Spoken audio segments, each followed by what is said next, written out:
All right, let's get started. Today, we're going deep on economics. We'll be taking a look at Principles of Economics by Saifedean Ammous. It's a book that really tries to um, give us a new perspective on how capitalism works, like how societies actually function at their core. Yeah, it's pretty amazing how Ammous uses the Austrian school of economics to like emphasize the importance of individual choices, within the whole idea of scarcity. It's almost like uh, you're trying to understand how a tapestry is made by like looking at each individual thread. I like that analogy. And, the book really starts off strong by putting, human action right at the center of economics. Right, right. And Ammous really builds on the work of Ludwig von Mises, who basically said that every economic decision, every single one comes down to individuals acting with a purpose. Yeah. They're all trying to improve their well-being in some way. It is kind of amazing how such a, seemingly simple idea can be so powerful. For sure. For sure. Like, think about a fisherman, right? He's got to decide, do I fish with my net today? Or do I take the time to build a fishing rod? It seems pretty basic, but it really gets at the heart of economic calculation and trade-offs. He's got to weigh the immediate gain of fishing with the net, versus the potential future benefit of having a rod that could help him catch even more fish later on. So even something as, seemingly simple as that has this like hidden economic dimension to it. Absolutely. I mean, think about your own life. Yeah. Choosing to walk to work instead of taking a cab, Yeah. or packing a lunch versus eating out. Every choice we make, even the small ones, involves this like weighing of costs and benefits. Like, we're constantly doing economics, even if we don't even realize it. It really is. It's like economics is all around us, happening all the time.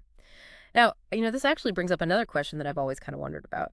The idea of value. Like, why is a diamond, which is basically a shiny rock, why is it worth so much more than water, which we literally need to survive? Yeah, the classic water diamond paradox, right? Right. This really leads us to the idea of subjective value. Ammous, building on Carl Menger's work, he explains that value isn't inherent to the object itself. It's all about our judgment. It's how important we think that thing is to our well-being, at any given moment. So it's like the value is really in the eye of the beholder, kind of. Exactly. Think about it. If you're lost in the desert and you're dying of thirst, well, a bottle of water is going to be way more valuable to you than a bag full of diamonds. Yeah. It all comes down to context and the needs of that individual. Okay, that makes sense. But then how do we explain like the general, the general market value of diamonds? Right. That comes down to the idea of marginal utility. That's basically how much satisfaction we get from each additional unit of something. Water, it's relatively abundant, right? So the value we put on one more glass is pretty low. Diamonds, on the other hand, they're scarce. So that extra sparkle, that extra diamond, it holds a much higher value for most people. So scarcity is really what's driving value. It's interesting because Amos actually goes on to argue that time is like the ultimate scarce resource. He's absolutely right. I mean, we can't make more time. We can't store it. It just keeps slipping away. And this brings us to this idea of time preference, that natural tendency we have as humans to value the present more than the uncertain future. I can definitely relate to that. Little instant gratification never hurt anyone, right? Of course, of course.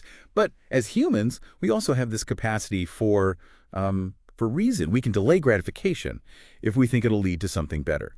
Saving for retirement or investing in education. Those are things that show a lower time preference. You're sacrificing some enjoyment now for a potentially better future. So by choosing to save or invest, you're kind of like making a bet on the future. Exactly. And this kind of brings us to the role of capital and technology, in our whole economic journey. Ammous, he defines capital goods as tools that basically extend our production processes. They make us more productive. Use the example of the fisherman again. Building a boat takes time and resources, right? But ultimately it allows them to catch more fish over time. Yeah, it's that classic example of delayed gratification paying off in the end, right? But where do they fit into all of this? I feel like that word capitalist often has like a negative connotation. Yeah, it's true. But Ammons argues that capitalists actually play this critical role. They're the ones funding ventures that that might take years to see any kind of return. They're taking on the risk. They're delaying their own gratification so that society as a whole can benefit from these longer, more complex production processes. So they're kind of like the architects of the future, willing to invest in things that might not pay off for years, maybe even decades. That's a great way to put it. Yeah. And it all ties into this idea of technology, too. Ammous argues that new technology, it doesn't like eliminate jobs, It just makes labor more productive. Think about how automation has replaced a lot of those factory workers in a lot of industries.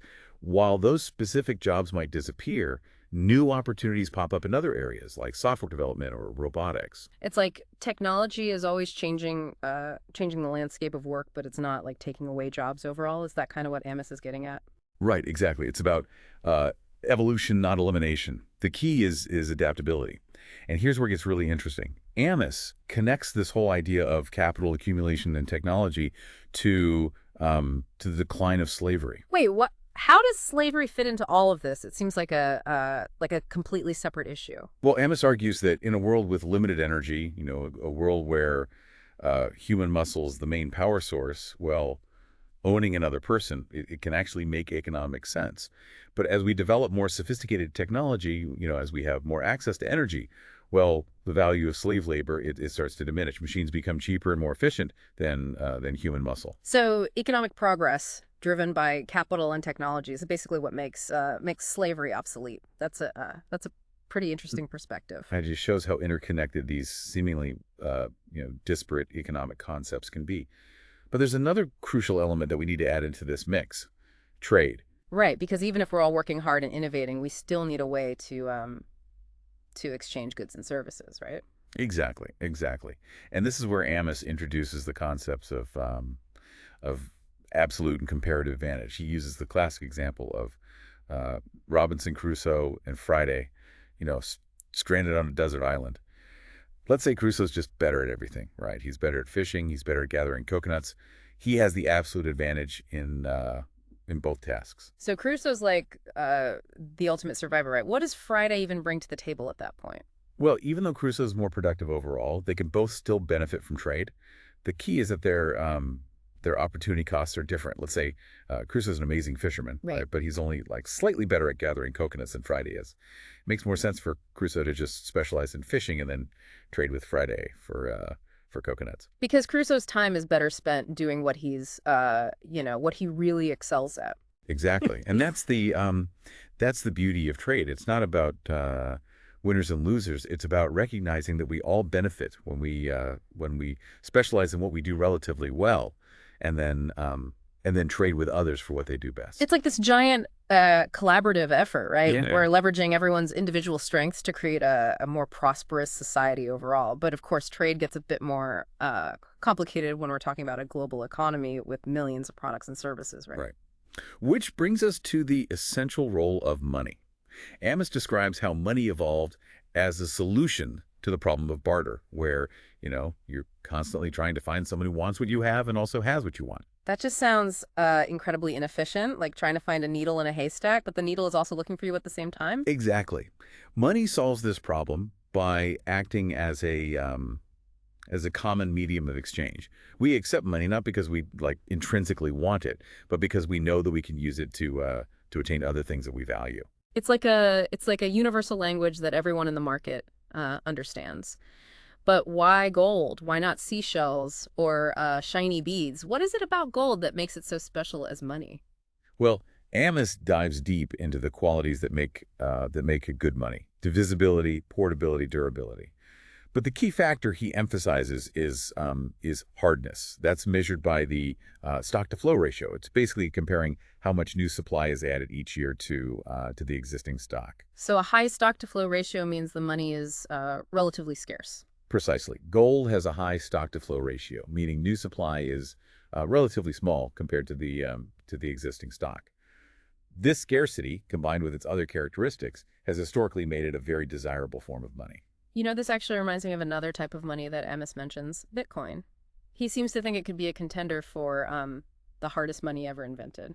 Yeah, he's definitely onto something there. Bitcoin's fixed supply cap and its programmed issue and schedule make it immune to manipulation by, by governments or central banks. Its scarcity is literally built into its code. Okay, wow. It sounds like we've covered a lot of ground already, from individual human actions all the way to the emergence of money. Where does our deep dive take us next?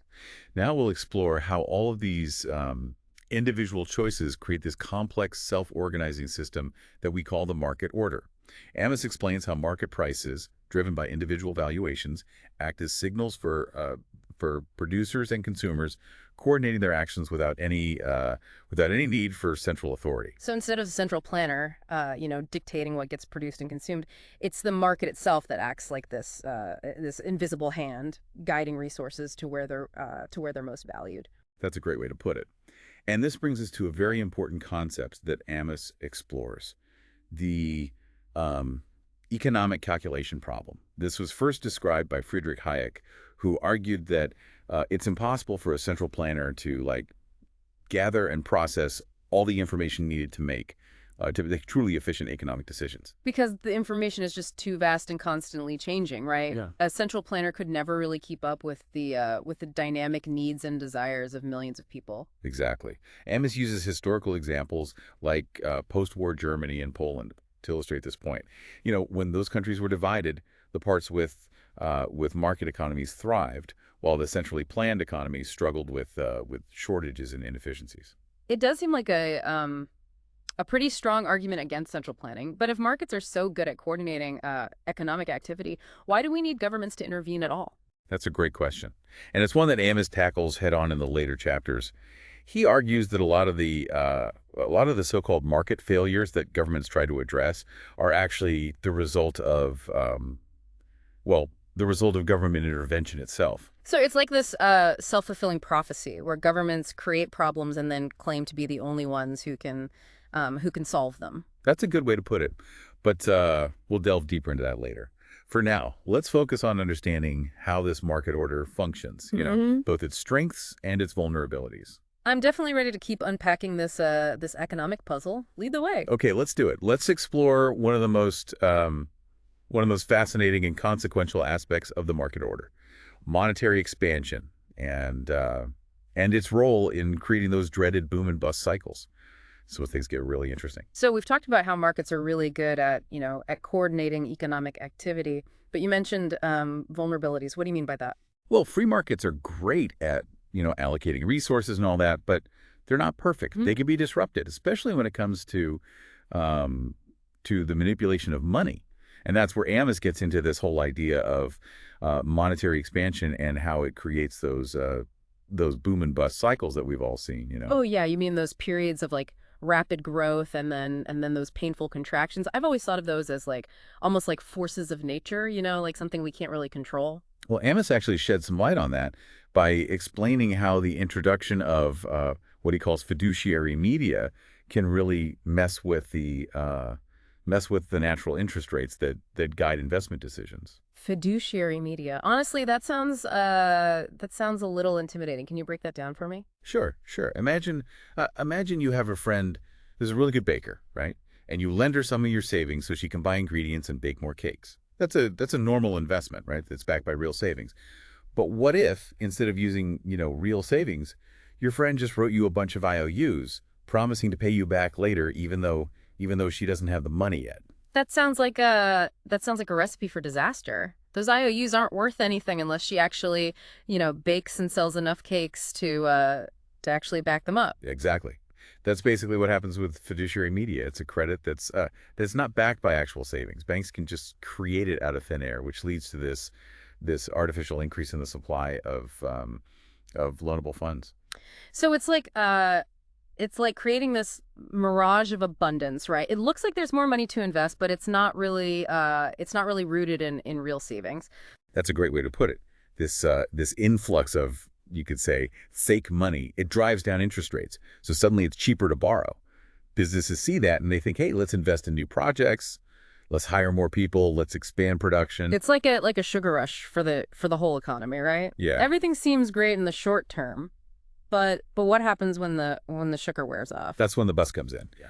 Ammous uses this idea of Hayek's triangle to illustrate this. The triangle, it represents the structure of production in the economy. Yeah. So consumer goods are at the bottom, and then capital goods, those things that take longer to produce, they're at the top. So it's kind of like a pyramid, right? With like the most basic needs at the bottom, and then the more complex long-term investments at the top. Exactly, exactly. So when interest rates are artificially lowered by this credit expansion, entrepreneurs are misled. They think there are more resources available for those long-term projects. So they start investing in the upper levels of that triangle, pulling resources away from the base. So it's like building a skyscraper on a foundation that was meant for like a two-story house. Yeah. Eventually, the whole thing is going to become unstable. That's exactly right. Yeah. And that's when reality sets in. The boom wasn't sustainable because it wasn't based on real savings. It was based on those IOUs. So projects start to fail, businesses go bankrupt, people lose their jobs, the economy contracts. Trying to rebalance itself. So these boom and bust cycles, they aren't just inevitable forces of nature. They're actually consequences of us messing with the monetary system. That's one of the key insights from Ammous. Yeah, he's arguing that these cycles are mostly a product of manipulating money, not inherent flaws in capitalism itself. Of course, there are other factors that contribute to economic instability, but the manipulation of money is a huge one. So what's the solution? How do we break free from this boom and bust roller coaster? Well, Ammous is a big advocate for hard money, a type of money that can't be easily manipulated and that accurately reflects the scarcity of resources. He sees Bitcoin with its fixed supply and its decentralized nature as a potential solution. That's interesting. I mean, Bitcoin has a reputation, right? It's often seen as volatile and risky. So how can something that's so unpredictable be considered hard money? It's a fair point. Bitcoin's price has been all over the place, especially in its short history. But Ammous argues that that a lot of that volatility is because it's still so new. Right. It's still in those early stages of adoption. As more people understand it and start using it, well, he thinks the price is likely to stabilize. So it's like any new technology, right? It goes through this period of rapid change and experimentation before it matures. Exactly. The key is that Bitcoin's underlying monetary policy, that fixed supply, it can't be manipulated. Unlike, government-controlled fiat currencies. That's what Ammous thinks gives it the potential to become a more stable and reliable store of value in the long run. This is really interesting, but I have to admit it's definitely challenging some of my preconceived notions about money. Give me a sec to digest this. I understand. It's a lot to take in. But let's move on to another area where Ammous challenges conventional thinking, the provision of defense and security. Defense and security, those sound like classic examples of things that governments should do. How can those be provided by the market? Well, Ammous argues that defense and security are essentially services, just like healthcare or education or transportation. He points to the fact that we already have private security companies, the global arms industry, and even historical examples of private defense organizations. He says it's proof that the market can already provide these things. Okay, I see how private security guards and companies fit into that. But what about like national defense? Can we really rely on private companies to protect us from foreign invasions? That's a big question, and Ammous doesn't shy away from it. He lays out this case for a truly free market in defense, a system where individuals and communities, they would choose their own protection providers, just like they choose their own doctors or schools. That's a hard concept to grasp, I gotta admit. A world without a standing army. But I'm curious to hear how that would work. Ammous argues that in a free market, defense providers would have this strong incentive to be, effective and efficient. They'd have to compete for customers, and they couldn't just rely on a government-granted monopoly, right? So it all comes down to competition and incentives again. Just like in any other market, the best providers would rise to the top, and the inefficient ones would go out of business. Exactly. And he even suggests that this competition could lead to more peaceful solutions, because war is expensive, it's destructive. Defense providers in a free market, they'd have a real interest in minimizing conflict and finding peaceful resolutions whenever possible. It's an interesting thought experiment, I'll give you that. But wouldn't that just lead to chaos, with Yeah. all these different private armies running around? Ammous addresses that concern. He says that in a free society, legal systems and arbitration mechanisms would evolve to handle disputes between those different defense providers. He believes that the potential for conflict would be reduced because those providers would depend on their customers for support, right? Yeah. So they wouldn't want to do things that would alienate them. So it's like a system of checks and balances, but driven by market forces instead of government regulations. Precisely. The whole idea is to use that power of decentralized decision making and incentives to create a more peaceful and secure world. It's a radical idea, but it's Yeah. definitely makes you think. This whole book really challenges a lot of assumptions about how society should work. That's what's so great about exploring different economic perspectives. Hmm. It forces us to question what we think we know and consider other possibilities. Amos has definitely given us a lot to think about. So, where do we go from here? Where does our deep dive take us next? Well, now that we've looked at the inner workings of the market order, its vulnerabilities and some potential alternatives, let's get to the heart of Amos's argument, the moral and ethical case for a truly free society. I'm ready to see where this journey takes us. Lead the way. Wow, this deep dive has been quite a ride. We started with a simple fisherman, and now we're talking about reimagining defense and security. So where does Amos take us in this last section? This is where he ties it all together. He uses economic principles and philosophical arguments to make a case for a truly free society. So it's not just about economic efficiency anymore. There's like a deeper layer to it now. Exactly. Ammous argues that a society built on individual liberty, free markets, and sound money, it's not just the most prosperous economically. He thinks it's also the most morally just. That's a pretty bold statement. How does he connect those two things? Well, he leans heavily on the work of Hans Hermann Hoppe. Hoppe came up with this concept called argumentation ethics, and it's pretty fascinating. He says that the very act of, engaging in a rational debate, trying to persuade someone with logic and evidence, well, that already assumes self-ownership. I'm trying to follow, but that sounds kind of abstract. Got any real world examples? Sure. Imagine you're debating with a friend about the best way to solve a problem. You're giving your arguments, you're listening to theirs, and you're trying to find some common ground. In that process, you're basically acknowledging that they have the right to think for themselves, to have their own opinions, and to come to their own conclusions, right? So even disagreeing with someone implies a certain respect for their autonomy. Exactly. Hoppe says that this act of argumentation, this peaceful exchange of ideas, wouldn't even be possible if we didn't recognize each other's self-ownership. That's a pretty deep thought. So Amos is using this idea of self-ownership as the basis for a free society. Exactly. He argues that if we accept self-ownership as a fundamental moral principle, then it logically follows that people have a right to their own lives, their own property, and the fruits of their own labor. And that ties back into all those economic principles we talked about earlier. For sure. Free markets, property rights, sound money, those are all extensions of that fundamental right to self-ownership.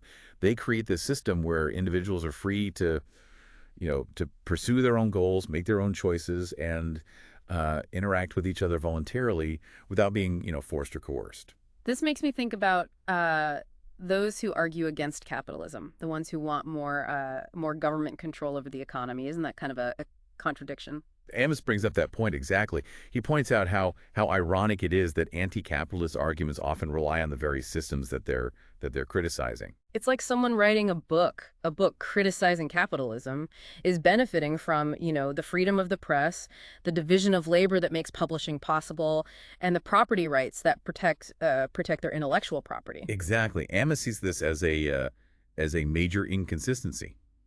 He says you can't logically argue for tearing down a system while you're benefiting from it at the same time. Yeah, that's a hard point to argue with. But let's be honest, most people aren't sitting around thinking about the philosophy of capitalism, right? They're just trying to live their lives, make a living, maybe take a vacation every now and then. Right, and that's why Ammous doesn't just focus on the philosophy. He also talks about the practical benefits of a free society. He says that a system built on built on self-ownership, free markets, and sound money leads to greater prosperity, more innovation, and just overall human flourishing. So he's basically saying that freedom works, that it leads to better outcomes for everyone. That's the core of his argument, yeah. Yeah. He points to all the progress we've made in technology, healthcare, living standards, all that over the past, couple hundred years. He says that's evidence of the power of free human action. Yeah, it's hard to argue with the results. We've seen some incredible advancements in just about every area. And Ammous says those advancements are directly linked to the spread of free market principles and individual liberty. He compares that to centrally planned economies, which have consistently failed to deliver on their promises of prosperity and equality. So it's like this battle of ideas, right? A clash between two totally different ways of thinking about how society should be organized: freedom versus coercion, individualism versus collectivism, sound money versus fiat currency. It's a lot to unpack. It is, and Ammous isn't afraid of that. He argues that the choices we make today, about the role of government, money, individual freedom, all of that, it's going to have a huge impact on future generations. Whew. Okay, that's a lot to process. This book has really made me rethink how I see economics and how it shapes the world. That's what's so great about a good book, right? It can open up your mind to new ideas and make you question what you thought you knew. And Principles of Economics, it definitely does that. So where do we go from here? What's the takeaway from our listeners who've been with us on this deep dive? Well, I think Ammous leaves us with this powerful message. He's saying that economics isn't just some, dry academic subject. It's a way of understanding human behavior, the choices we make, and the systems we create. He's encouraging us to be more active participants in the economy, not just passive observers. Exactly. To understand how it works, to challenge the way things are, and to speak up for policies that promote individual liberty and economic freedom. Mm-hmm. He wants us to remember that we all have a role to play in creating a better world. It's a call to action, but it's also a message of hope, right? If we understand these principles of a free society, we can work together to build a better future for ourselves and for generations to come. That's a great way to put it, and I think that's a perfect place to wrap up our deep dive. Thanks for joining us on this journey. Absolutely. It's been a pleasure exploring these ideas with you. Until next time, keep learning, keep questioning, and keep striving for a world where freedom flourishes.